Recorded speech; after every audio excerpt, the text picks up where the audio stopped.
Good afternoon or good morning, everybody. I guess even the West Coast.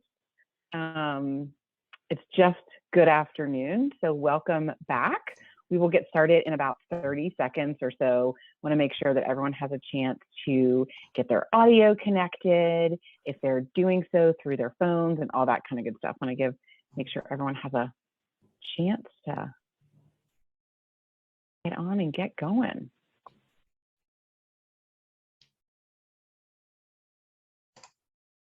All right, looks like most people are hooked to their audio. We have a couple people that are still waiting.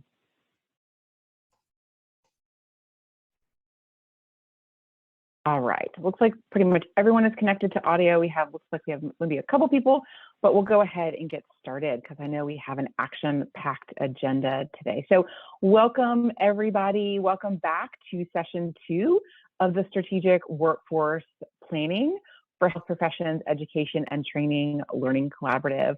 My name is Suzanne Spear. I'm the Senior Director of Workforce Development here at ACU, and I am joined by a couple of other amazing colleagues here at the STAR Center.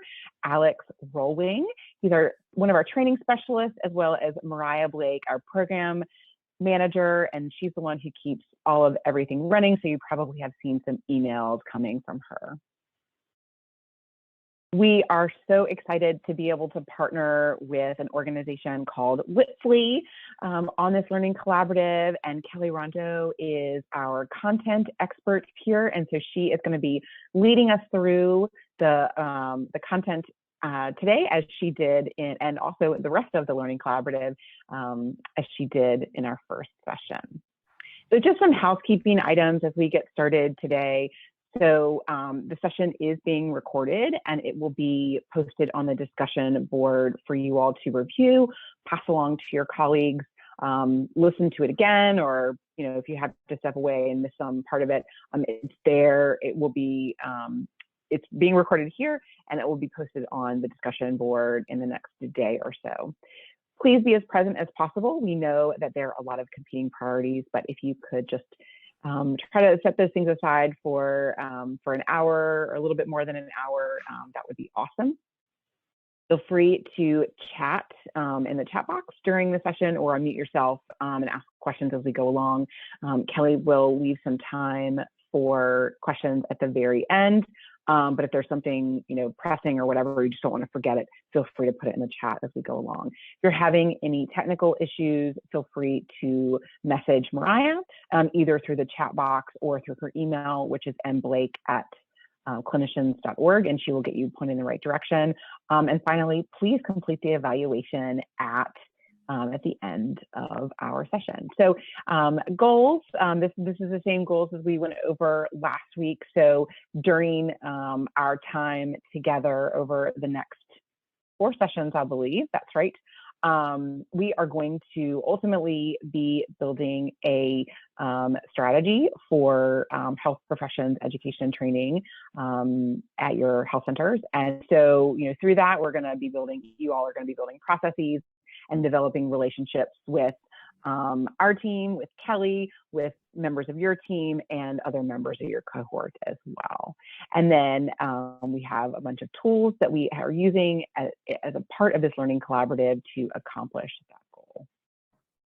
And finally, just a reminder about how to log on the discussion board, where everything learning collaborative is housed. So this session slides will be put there, the recording will be put there, your homework assignments will be there, and there's also an opportunity to chime in and ask questions of your peers there. So if you're having any trouble with your login to the discussion board, feel free to email Mariah and she can get your password reset or whatever, troubleshoot in whatever way that you need her to. All right, with that, we're going to do, before I turn it over to Kelly, we're going to do a session icebreaker. So feel free either to take a picture of the QR code with your phone or go to menti.com and input that code there. And we're going to do 2 icebreaker questions as we get warmed up for today. So menti.com 4665-5447. And I'm going to give you guys about 5 more seconds, and then I'm going to go and switch over to our Menti slide here. All right, looks like you guys are already answering our first question here. So spring or fall? Who likes spring or fall better? Obviously no wrong answer here, just something to get you guys being a part of the group here today. So it's a dead heat, it's neck and neck. Who's going to break the tie? All right, fall. And again, this is sort of you know, an interesting thing here, because if you're in a place with 4 seasons, or if you go travel to a place with 4 seasons, what do you prefer? All right, so it looks like fall edged out. Oh, nope, somebody's keeping me on my toes. Spring, it's in there. So all right, see, fall's jumped ahead. So about 5 more seconds to answer this if you haven't already, and then we're going to go on to the next icebreaker question here. All right, so it looks like we need to book ourselves a mountain house in the fall or the spring. It's neck and neck here. Awesome. See, there you go. Awesome. All right, thanks for participating. Okay, second one, last one, summer or winter? And again, this is kind of dependent on where you live or where you like to travel during these seasons. Immediately, summer is pulling out ahead, but winter is catching up. You know, I know a lot of people who really like snow sports and winter. All right, but I do believe that this one will not be nearly as close, and summer will win. So along with that mountain house in the fall, we will book ourselves a beach house in the summer. All right, thanks for playing along, you guys. I'm going to turn it back over to our slides. And with that, I'm actually going to stop sharing, and I will let Kelly pick it up and start sharing. So I'm going to turn it over to Kelly with Whipley, and she's going to guide us through our content today. Awesome. Thank you, Suzanne. And we'll go ahead and get this into the slideshow here. Oh, no, not from the beginning. As I get back to where we should be, as a person who's sitting in Seattle where it snowed last night, thinking like, y'all are wild for loving that winter. I'm bundled up over here with the heat turned up as high as possible. So anyway, thank you all so much for coming back to session 2 or joining us for your first session. I'm very excited to dive in today, and I think this is where we're going to start transitioning from me stuffing words and information in your heads and into building strategic workforce plans, which is really exciting. All right, so as Suzanne mentioned, feel free to take care of yourself. I don't want you to be uncomfortable. It's difficult to learn while you're uncomfortable, but I really, really, really do encourage you to just go ahead and interrupt me, unmute, or use the chat to get your questions or comments out there. If there's a need or a question that I'm not meeting, I would love to be able to do that for you. That's why we're here, right? All right, so our agenda today, we're going to take a quick couple of moments to reflect on session 1. Just wanted to hear your feedback, and that can be including things that worked and didn't work on my facilitation or presentation skills. Anything is open to comment. Then we'll talk through some operational elements that will be probably about 15 minutes of the presentation today. We're not going to get too deep into it. And then we're going to really spend time with that data and figuring out the needs assessment portion of strategic workforce planning. And then we'll go and talk a little bit about the homework. So just to give you upfront, if you all could finish the surveys or take the surveys from last week, at least I'll speak for myself, it'd be really helpful for you to finish to take the, if you haven't already, the Google survey, just saying what programs you're most interested in right now. That'll help me frame some of the content for the next few sessions. And then I believe ACU also sent out a survey, which HRSA loves, to know how much your knowledge has grown over the course of the sessions. Yeah, so, and then we'll talk about one-on-ones, and we'll talk about all the other things. So, all right. And then we'll all break for the afternoon. So if you'll either utilizing the chat or coming off mute, what are your reflections on session 1? What's been on your mind, if anything, other than I can't even remember what session 1 was about? Or you can even say you don't even remember what session 1 was about. It feels like a long time ago at this point. See something in the chat box here. Oh, Mariah's showing that the surveys are linked on the discussion board. Fabulous. So anybody feeling brave today want to open up the conversation about reflections on or since session 1?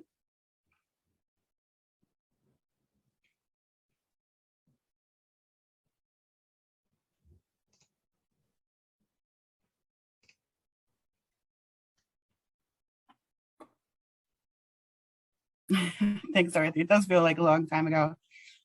Fair point, Mel. If you weren't at the first session and you missed it, that is a fair point. All right, well, hopefully this time we'll have a little bit more to walk our brains around and do some actual construction and building of things for you all, as opposed to just me kind of throwing ideas at you all through the hour. As new to FQHC, says Amy, I feel I was learning a lot. Need to understand all the acronyms. Yes, the alphabet soup. I have seen people attempt to make lists of all of the acronyms, and I've never seen one be fully complete on all the acronyms. So that is fair, Amy. So feel free to continue putting your reflections in the chat box as you want. Anything that you want to provide as far as feedback is helpful and welcome.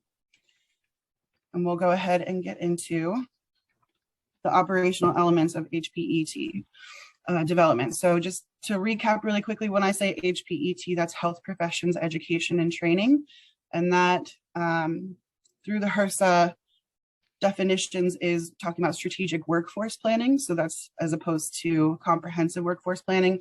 And what we're really talking about here, narrowing it down, is programs, education programs, either in partnership or inside or owned by your health center, to develop new clinical providers.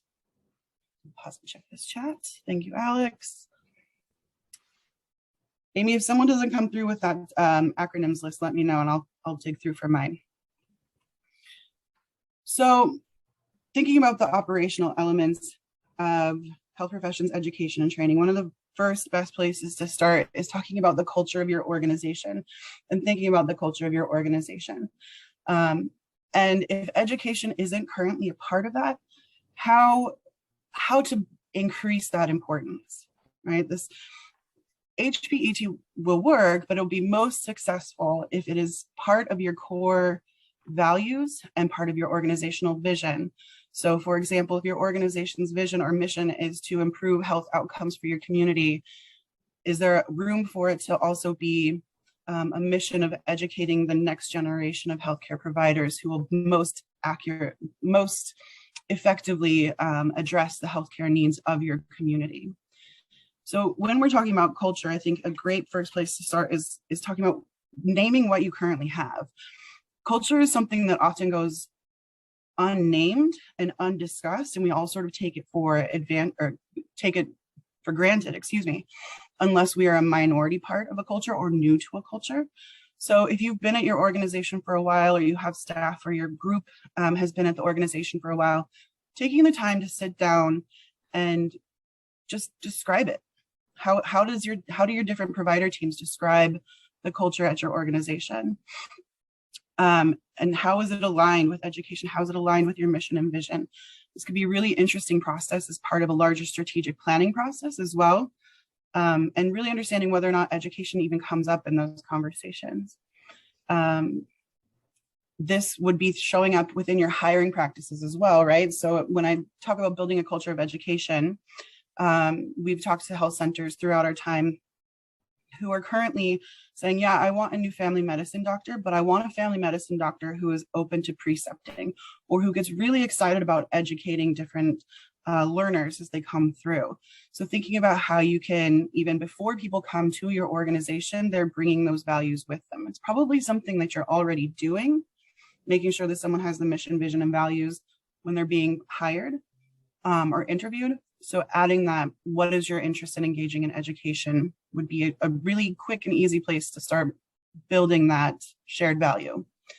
And then when I say artifacts, as far as a conscious process, artifacts are those things. So if you imagined that everybody in your health center was abducted by aliens, and then those aliens took a walk through your property, through your lobby, through your different treatment spaces, through your building, how would they, if they were, say, sociologists or archaeologists, but they're from a completely different place, they're aliens, they're not from here, how would they describe your culture based on what they're able to find, right? So if your artifacts are saying that we value diversity, for example, but all of the pictures on your walls are of me, then they'd say like, well, actually, this is a culture of worshiping Kelly. And I don't know why you would want pictures of me, and hopefully you don't have that many of them, but looking at what someone coming in who doesn't know anything about your organization would pick up just by looking around.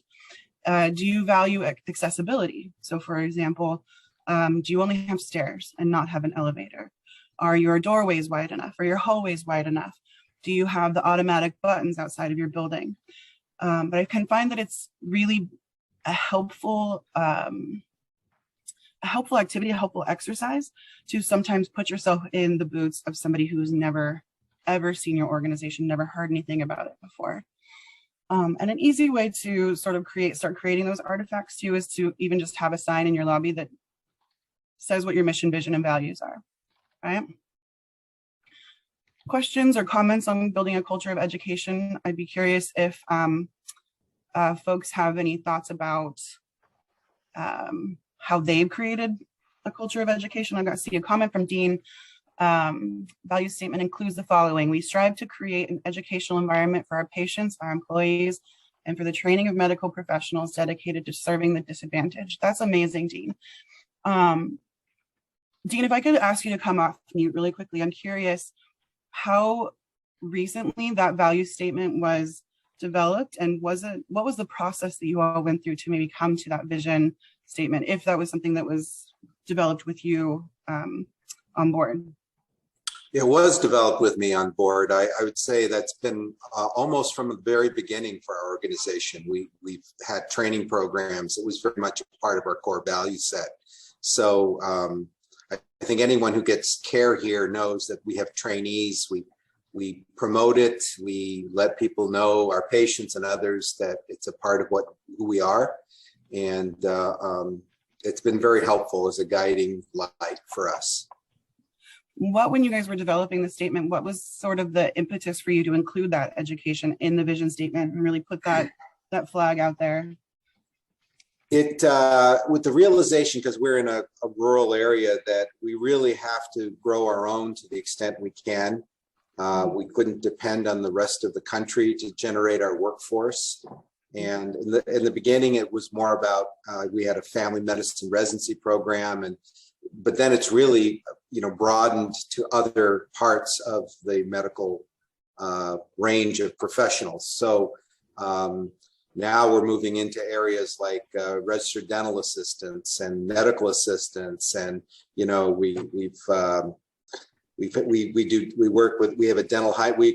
helped to create a dental hygiene training program in our community. It's been part of who we are. It's what I came to the organization with and thought it was important. And I would say the other thing is about trainees is I think it improves the quality of what you do, because you have to be sharp around young people who are sharp. And so I think it adds a flavor to your employment environment that I think for the most part is good if it's well supported. So fabulous. Thank you, Dean. That's incredible. Welcome. Thoughts or reflections on broader culture of education or anything that Dean shared, which again, thank you, Dean, very, very much. Questions? Okay, we'll carry on. I don't know why I'm not able to see the chat suddenly. So Suzanne or Alex or Mariah, hit me up if someone's in the chat asking questions. So as far, again, building that culture of education, you need to have the buy-in. People need to believe in it, right? So understanding what your current and existing vision and values are, and who are your existing staff, your providers, and working together, getting everybody to buy into those conversations. And whether that's making sure that everybody has an opportunity to participate in the conversations. It might look very different depending on who you have engaged, but it's going to be a harder piece of work to do if you don't have that buy-in as you're going through these conversations. Let people opt in and engage in the process if they have capacity. If they don't, I was actually just on a conversation with a group I'm on the board of directors for, and we talked about this, like we're working on a model of shared leadership, which is interesting and complex. and getting that engagement. People want to be involved, right? And you can often, folks will get anxiety about decisions or disengage or start to have negative perceptions of things that they don't feel like they are engaged in the process.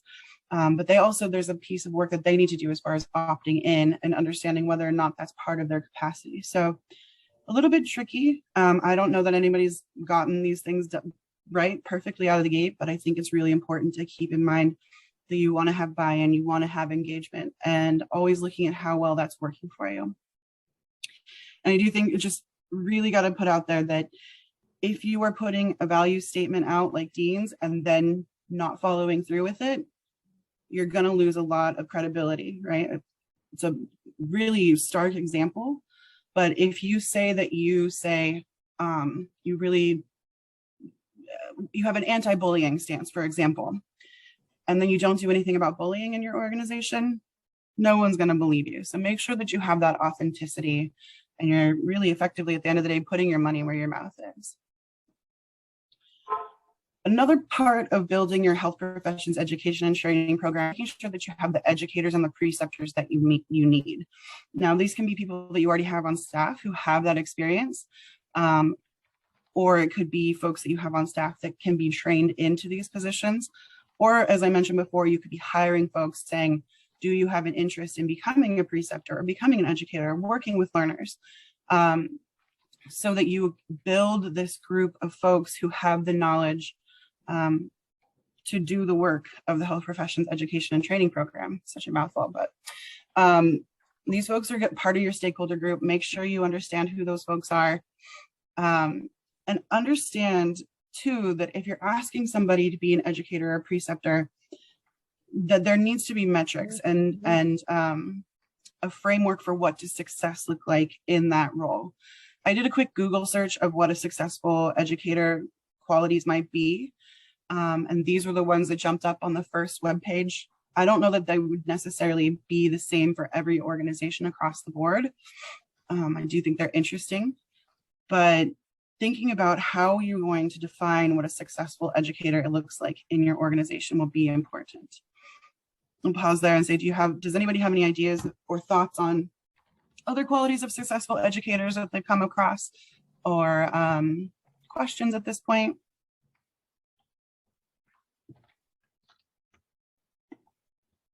Okay.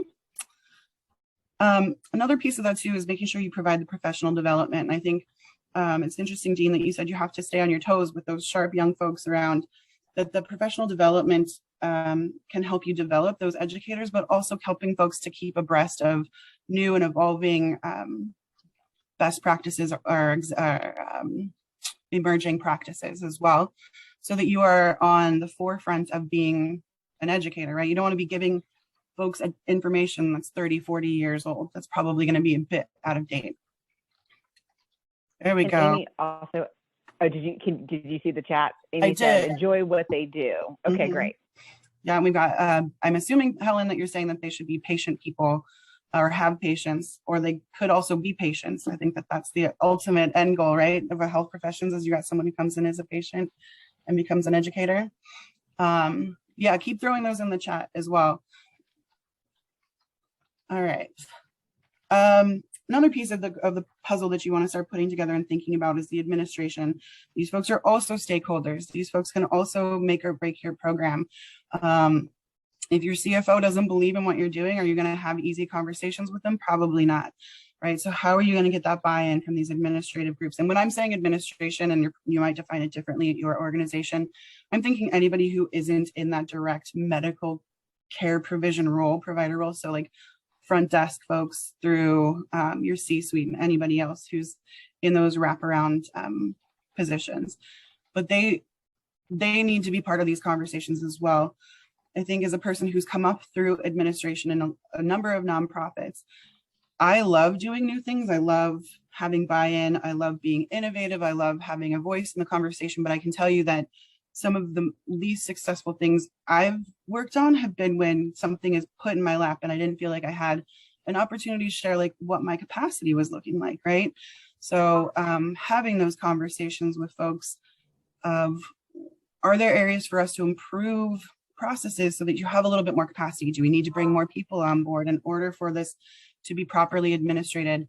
Because there are, I think, and especially as you're getting into the more complex programs like, a residency program, accredited residency programs, and fellowships, you're going to have a lot of paperwork to do.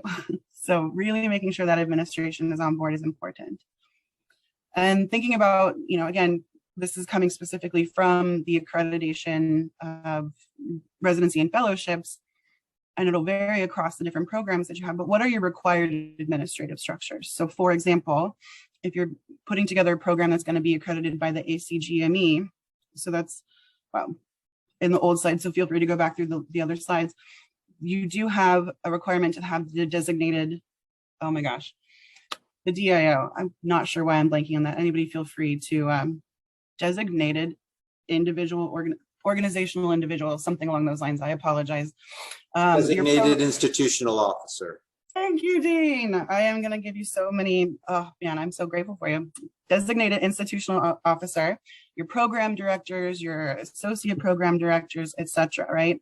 So this is sort of jumping ahead into where you have gaps in what you currently, gaps in your current structure for moving forward with these programs, but thinking forward in the administrative side will be helpful for you. Let's see. So thank you, Suzanne, on ACGME. And I agree with Dorothy, don't reinvent the wheel. And that can be, going through your administrative process or through your providers and just in general too. I think we probably have a bunch of folks here who have that historical and institutional knowledge and the experience that you could probably tap each other for quite a bit of information. All right. Partnerships. Partnerships are going to be important. I don't know that you can necessarily go it alone with these programs. There probably are some that would work. But thinking about partnerships, outside of, I need to partner with the local university or college or other large academic or hospitals, right? Thinking about partnerships also through the lens of what else, as far as experience or subject matter expertise they can bring to the table might be helpful. So as Dorothy said, don't recreate the wheel. Are there education programs out there that you can partner with or that have faculty that you can borrow or collaborate with? Can they provide training to your faculty? Are there affiliation groups who can give input? I think that can really run the gamut. And I encourage you, if you haven't already, to be looking at those different nonprofits in your community who are serving the same populations.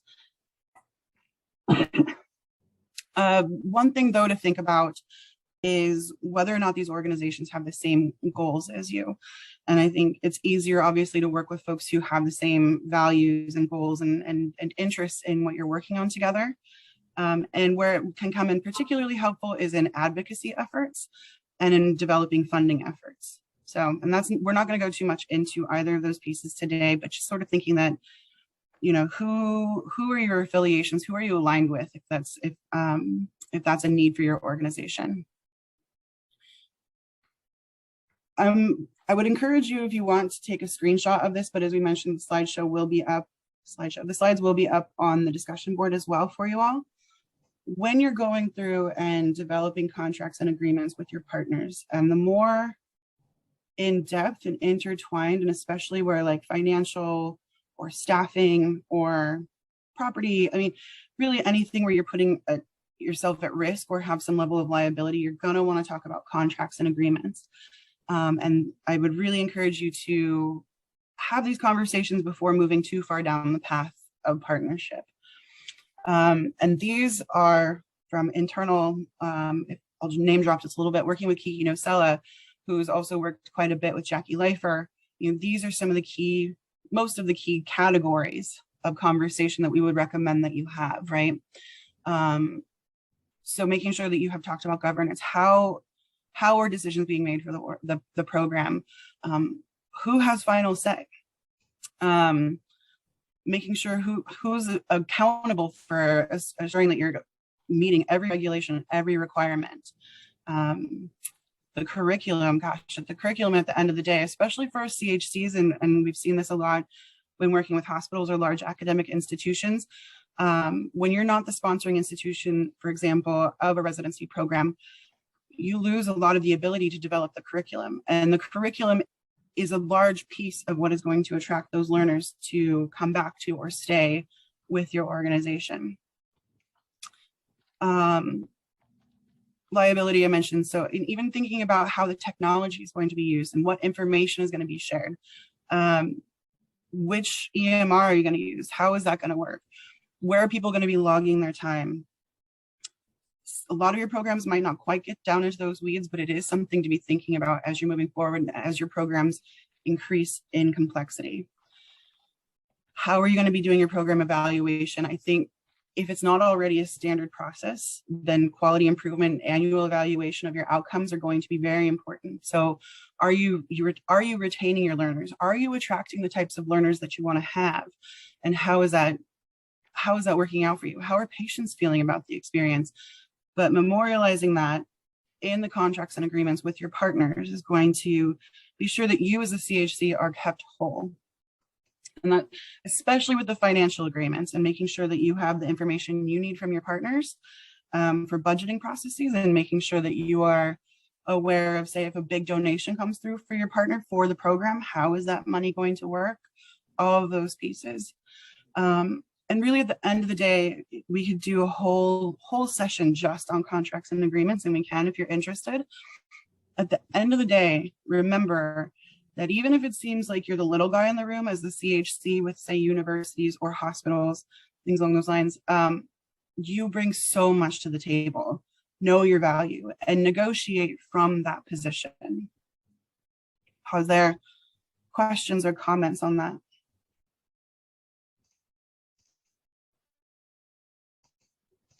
Okay. Mention the curriculum. This is the meat of the program, right? So I think it's good. You probably should start from what's required, what's going to be needed for your learners to get through, get their certification, get their degree, whatever it is that they're working on. That's a great place to start. Knowing what you have available. And I really, my favorite part is what is unique. What is unique about you? I've never had a conversation with the health center where I'm like, oh, that's exactly the same as the health center that I talked to last week. Every single one of you has a unique community, a unique team, unique skill sets and strengths that you bring to the table, and leveraging those for the curriculum is really, it's an amazing thing from health centers. I'll stop. I could go on and I'll get my soapbox out a different time. But thinking about then, you've looked at what's required, what you have available, what's your strength, what makes you the super coolest kid on the block, and then thinking about what needs to be developed. And that could be another place where partnerships come into the conversation as well. So you've kind of taken a look at all these operational pieces, and now we're starting to move into the assessing readiness portion of the conversation. How are we doing on time? We're doing okay. These two lists are things that I think you should probably consider as you're assessing your readiness. On the left-hand side, making sure that you have commitment from your leaders. As I mentioned, if you don't have that buy-in, if you aren't able to put your money where your mouth is, it's going to be difficult to really get traction with your program. Understanding what the outcomes of the program that you want are. Are you wanting to train folks so that they stay at your health center? That is going to impact the way you design different pieces of the program. Are you wanting them to go out into the community and work on specific health outcomes? That will impact who you're recruiting in that process there, right? So what are the outcomes at the end of the day if your program is super successful? Make sure you're getting concrete on those pieces. A feasibility assessment is a big lift and includes financials. It includes all of these administrative pieces. It includes the gap analysis of what's required for a program. It can include a lot of different things, but a feasibility assessment is really just double checking. Well, it's checking to make sure you have all of the pieces you need available and how long and can you sustain that program in that model. And all the pieces on the right-hand side, patients, staffing, space, technology, etc., are things that you're going to want to make sure that you have the necessary amounts or configurations of, right? If you don't have the patience for learners to come and interact with, then Like there's actual literal requirements for patient volumes, for example, for ACGME accredited residency programs. So thinking about that, space requirements for those ACGME programs as well. And understanding where your malpractice and liability begins and ends, right? So I think getting down into the weeds of it a little bit, if we're talking about your learners coming in, and I keep coming back to residency programs, but it is where we spend a lot of our time. And it is probably one of the more structured, formal programs you could engage in. If you have a resident who is your employee wanting to go out and moonlight, how does that impact your malpractice and liability? What do they need to bring to the table? What does the other organization need to do? Know where your risks are and know where your edges are, and make sure you're documenting that. Well, I guess I kind of dug into this a little bit. With the feasibility assessment, it's everybody who needs to be involved in the conversations. This is where you're going to be developing your business model and understanding how you're going to move through all the different pieces of your program in the development and in the ongoing sustainability. Gets everybody on the same page. You're having those conversations. People are bringing up their questions. They're getting answered. You're developing policies. All of those different pieces are coming together here so that you know you're ready to move forward and you have the resources that you need. And then added bonus, of course, is that you have a bunch of information for when you're going to go get more money from outside funders. This is going to wrap up the operations portion of the speech. But I just want to throw out there other things for you to think about. How is inclusivity and equity playing a role in what you're developing? You know, I've heard JEDI, justice, equity, diversity, inclusion. I've heard a bunch of different frameworks for that, but I think in 2022, we are missing a critical element when it comes to the learners who are coming through our programs these days, if we aren't really thinking about that. Not to mention the incredible alignment of these ideas with the work that we're doing as CHCs as well.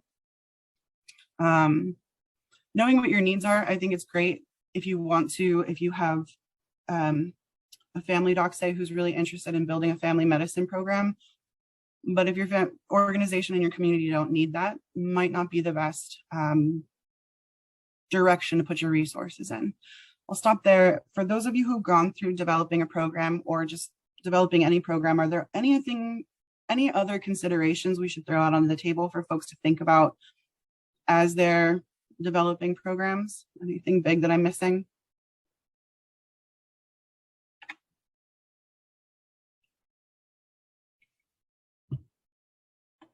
All right. Okay.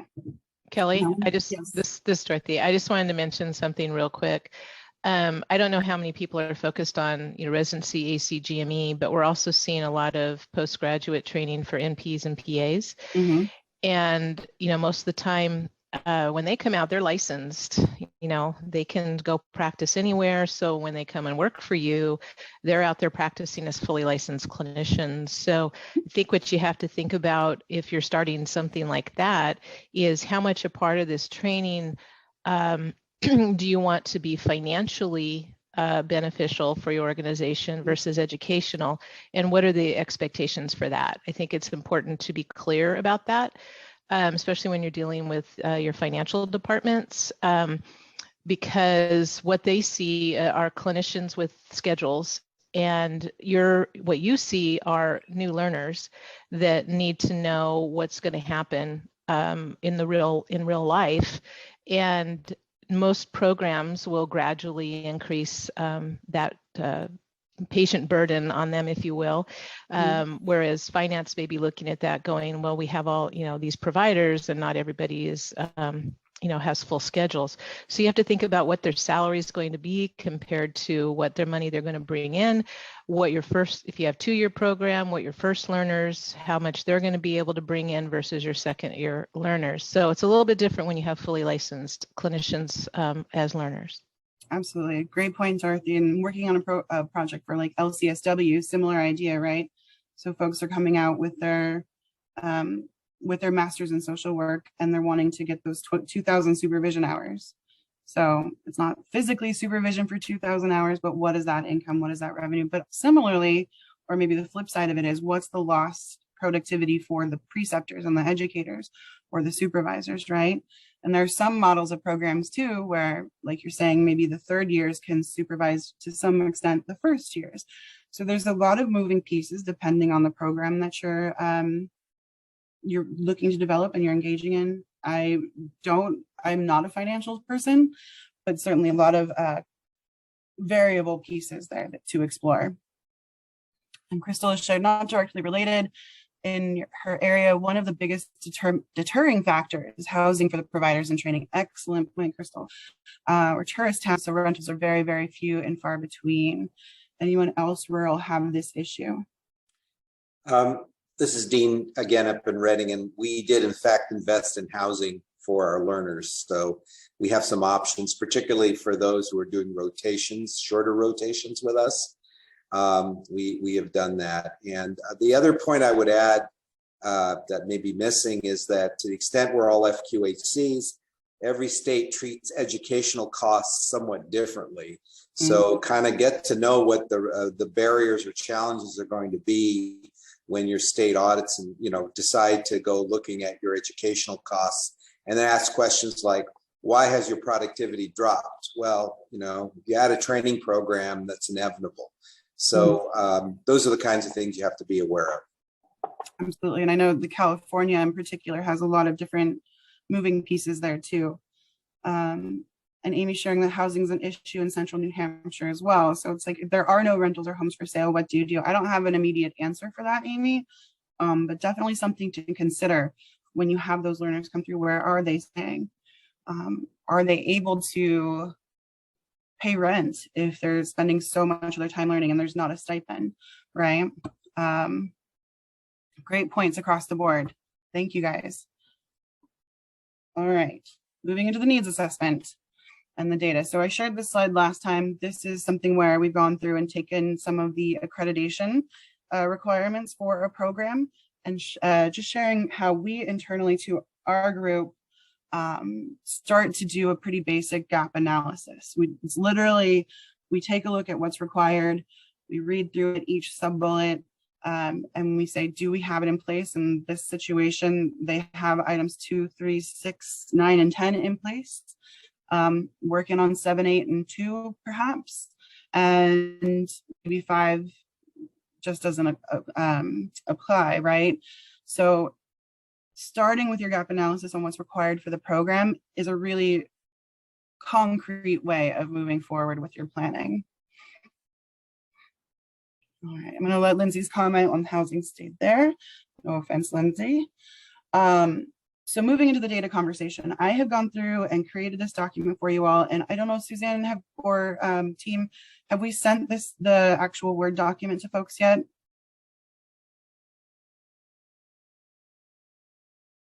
What's that? For some reason, I can't hear Sorry, Suzanne. I was double muted. It will be posted after the session. Awesome. We'll post this after the session. Thank you. So this is my attempt at giving you guys an actual framework to start doing the work in. But what I'd like to do now is to, as in small groups, talk through it. There is a link that I want to share with y'all. I'm going to drop this in the chat. If you go to this link, I would ask that everybody do. Let's see, double check where it takes us. Yeah, so it'll take you to this beautiful Google document of the strategic workforce planning PowerPoint. And what I've set up here is on slide 2, all the discussion prompts. And then slides 3 through 7 are set up for each of the different groups to take notes. And I've separated out the different conversation points. So let me also get you all the link to, oh, it's right there. Huh. See, this was me thinking ahead. Copy link URL. So this link in the document will take you to the template that I just shared. Let me drop that in the chat as well. Okay, so just taking a pause for myself here. Administratively speaking, I would love for everybody to be able to go into this PowerPoint through Google Drive, by following the first link in the chat.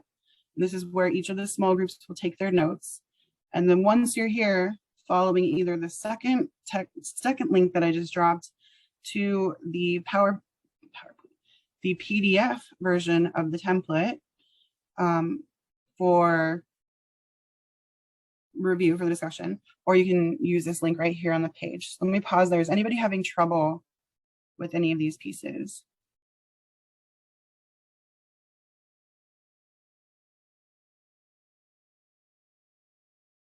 Okay, cool. If you are having troubles, let us know through the chat. This is all through my Google stuff, so I'll probably have to be involved in it, but we're going to put you all in small groups. And what I'm hoping will happen is that you'll pull up this document. And let's say I'm in group 1. I'm asking group 1 to address and discuss the provider tenure questions I put together. And those are on pages 5 through 7 of this PDF.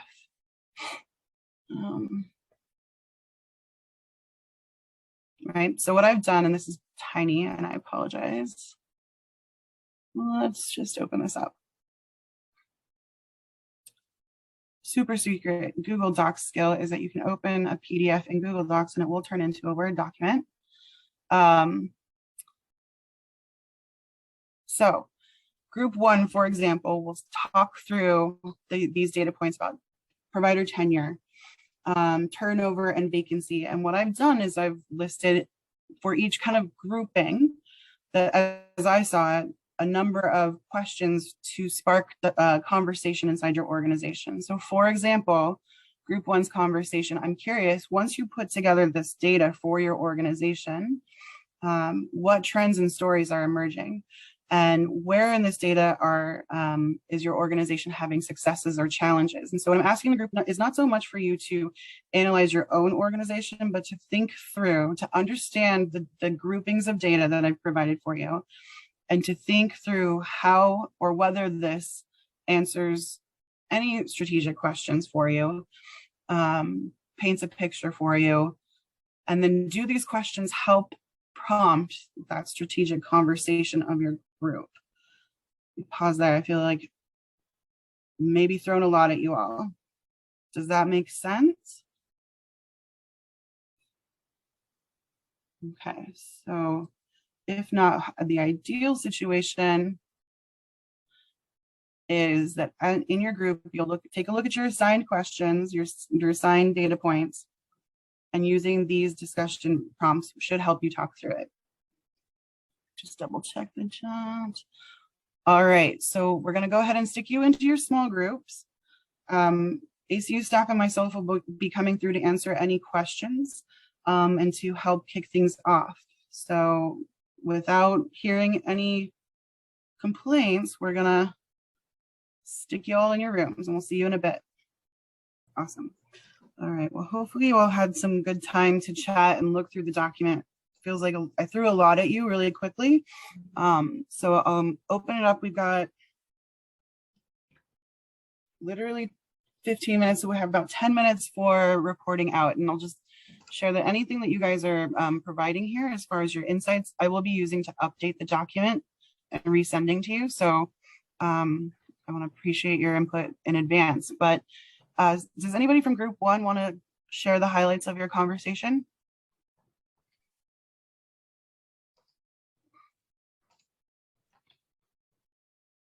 Oh, very shy.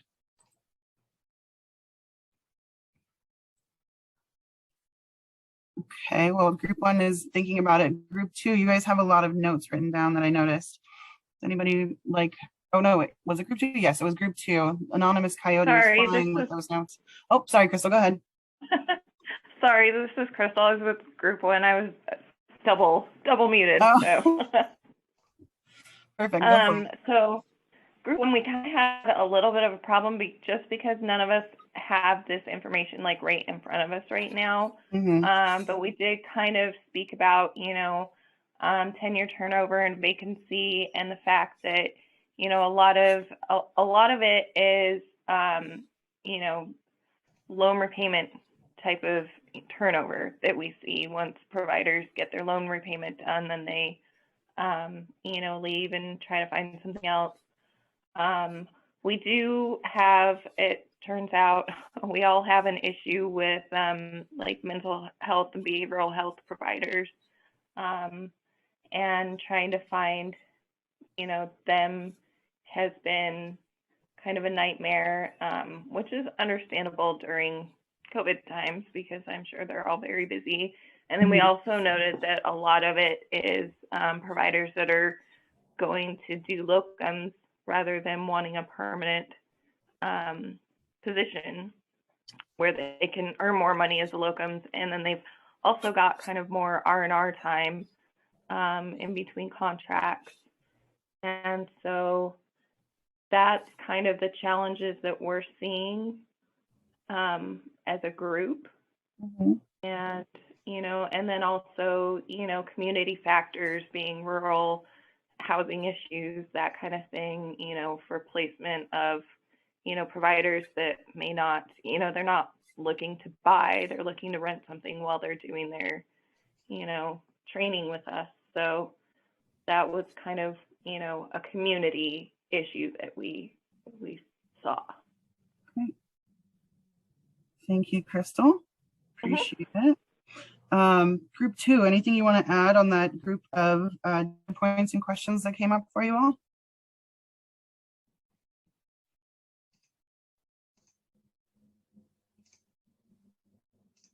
Jana, you're still, oh, there you are. Okay. You can share a screen and the rest of the crew can join in because they were really talking a lot. I work at a managed care organization, and Mel and Gwen work at FQHCs, and so it was interesting to kind of hear what's going on for them.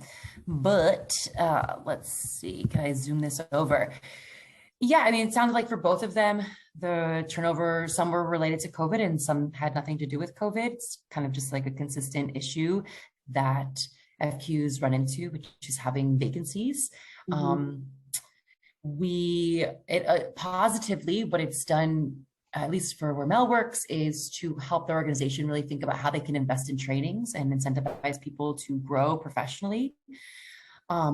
And I think that this is just like one of the issues that is eternal until we learn how to make more money here, which is money. We were, Mel provided an example that the McDonald's in the same town is offering a $500 sign-in bonus, along with paying people to interview there. And that Gwen had mentioned that people were working at Walmart because it was easier and less draining. And, and these are real. People are exhausted and need money. And we have a family to support. And it's just, how can we compete with that? And then we thought about what else could we look at to provide other insight. And we thought it'd be really interesting to look at other organizations. Like, what is it about Walmart that is attracting people? What is it about Walmart that's making it easier? How can we create more of that environment here? And also to look at other sectors and organizations and what are they doing to retain people? And then really kind of dive into stay interviews a lot by looking at our long-term employees. So people who stay at organizations for a long time, what is inspiring to them? What is keeping them here? And really helping them kind of guide some way that we can motivate people to stay and also motivate people to join in the first place. But I talk about this with people I work with, where it's mission isn't enough anymore. In this, where a lot of our CEOs, they started in the 60s and 70s and they could buy a house for $100,000. And we're kind of in this space for those of us who are in our 20s and 30s and 40s and want to have that, we need to pay for things, and inflation, mission isn't enough for most people anymore. And so what can we do to go beyond that? And I don't know, it's interesting. I don't have any answers. Mel and Gwen, you want to jump in? Yeah, if I can add, just in addition to Jana, she explained it very well from our conversation, but we're also looking at our EVP, our employee value proposition, and trying to expand on what is great that we can offer that's different. RNs, for example, have been a shortage for us, and I feel like we're not tapping into that work-life balance enough, where they can leave the hospital crazy hours and come here and do more of a 9 to 5. So we're working with our marketing team now to try and focus on that as a selling point to attract RNs to our organisation.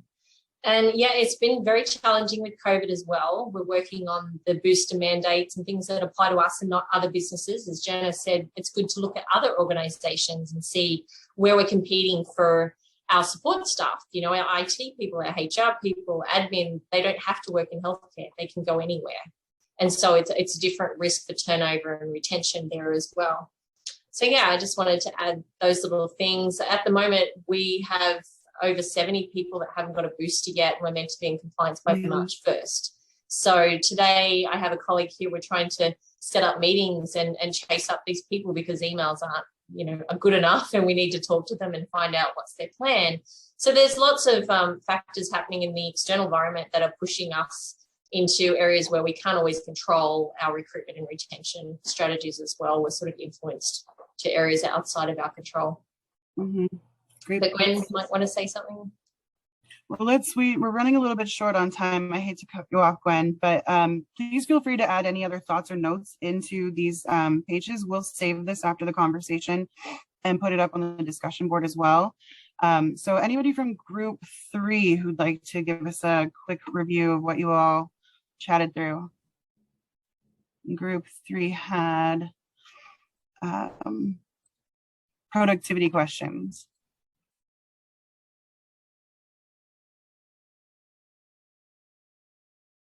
I can say that for us, we felt that, well, none of us had like data in front of us either. So it's kind of hard just to come up with the responses when you're not actually looking at any data. So our initial response was, we need more data in order to really make an informed decision with that.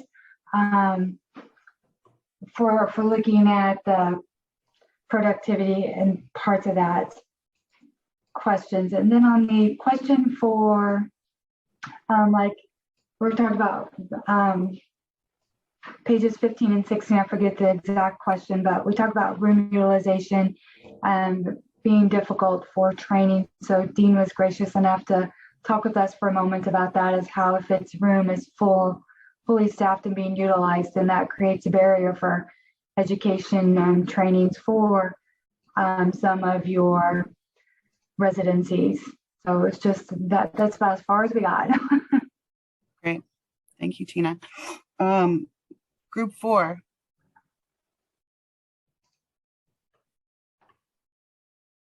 This is Lindsay. I'm happy to share quickly.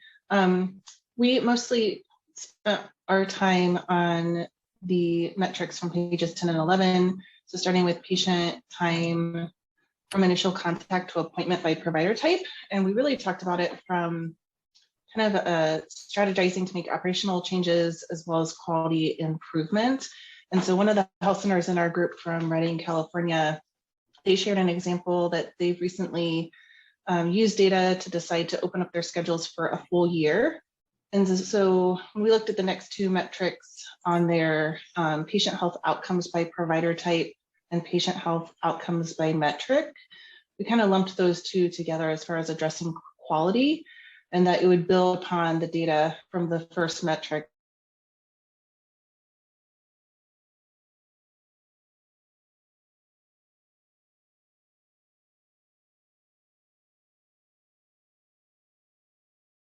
Yeah, they said they're hoping to use this data security now that they've opened it up for a full year. How's that going to impact their quality improvement? Real quick, we didn't have time for the other metrics that were assigned to us, but I did see one of them is, it says existing training programs performance metric by training program.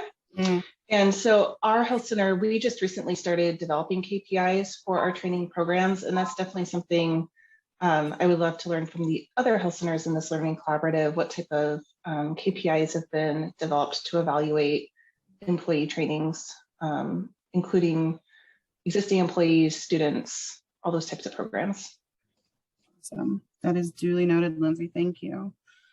And then last but not least, group 5, if you could really briefly let us know what you guys discussed. So I'm over here madly scribbling notes.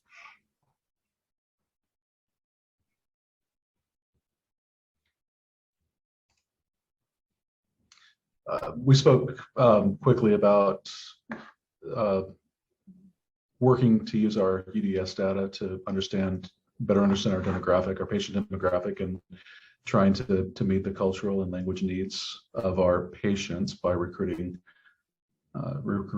providers with those skills or backgrounds. Also looking at our patient demand, and I don't know that many community health centers are reducing staffing deliberately. Everybody is probably likely to see more demand rather than less, but using the data to project future growth needs, both by number of providers, number of locations to house providers. And it's just occurring to me that telemedicine is giving us an interesting option, that before we had to have physical rooms with doors, and we've now got the option to hire additional providers and maybe just give them a computer screen and less of a ratio of physical space. Sounds great. Fabulous notes. All right, cool.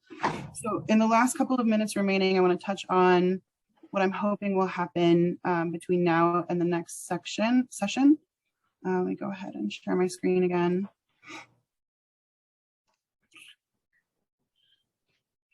We'll come back to the support structures and resources, but all of these slides, just so you're aware, folks, I have just like a list of different resources for you all that you can access. I've highlighted CPCA's stuff because I just keep coming back to their things when I'm talking to different organizations.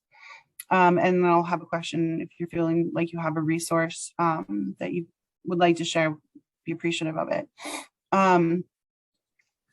So for the homework, as we mentioned before, the surveys from last week, we're going to have an April one-on-one conversations to talk about draft plans. So I'll be bringing my colleague Kiki Nocella with me to chat with you all for about 30 minutes, or chat with each of you for about 30 minutes. I'm hoping to have one meeting per organization. So that might take a little bit of internal collaboration on your part if there's more than one of you from an organization, but the link, and we'll make sure that this is all on the discussion board as well, is a Calendly link. So please follow that and sign up. It'll be first come, first serve. So the sooner you get yourself on that calendar, the more likely you are to find an ideal time. And then I'm going to update this document that we looked at today. I'm going to send it back out to you all. And I'd like you to start working on it for your own organizations. And I'll include another section, which is the beginning of the actual strategic plan. So this is our needs assessment section, moving more into the development of the strategic plan. And I understand that we haven't talked about that yet. It's okay. There are no wrong answers. Hopefully the template will guide you through different pieces of itself. And if you have any questions, I'm here by email, by phone, whatever you need. But we'll be sending that back out. So if you can begin to start working through those pieces between now and the next session, that will be hugely helpful, because what I'm hoping to do is spend most of our time in small groups talking about our individual plans. So fair warning that that's going to be the conversation topic, is, you know, some of that work, right? If you're having issues, like I said, please reach out to me. And then if you noticed, my slides were very bare this week. So in order to encourage you all back to the discussion board where all of this information will be posted, I would really deeply appreciate anybody who posts a meme about CHCs, healthcare, or education that I can borrow and use in future presentations to keep everybody a little bit more entertained. Oh no, okay. So no time for conversations or questions, but Mariah, I believe, do we have the, there'll be a follow-up survey in the chat. And I think with that, I'll stick around for any questions you guys have or any discussions, but we are a bit over time. But thank you all very much. And we will see you all March 15th. Awesome. Thank you so much, Kelly. And thank you to everyone for your participation today and working through this. And I'm excited to dive in a little deeper to everyone's plans.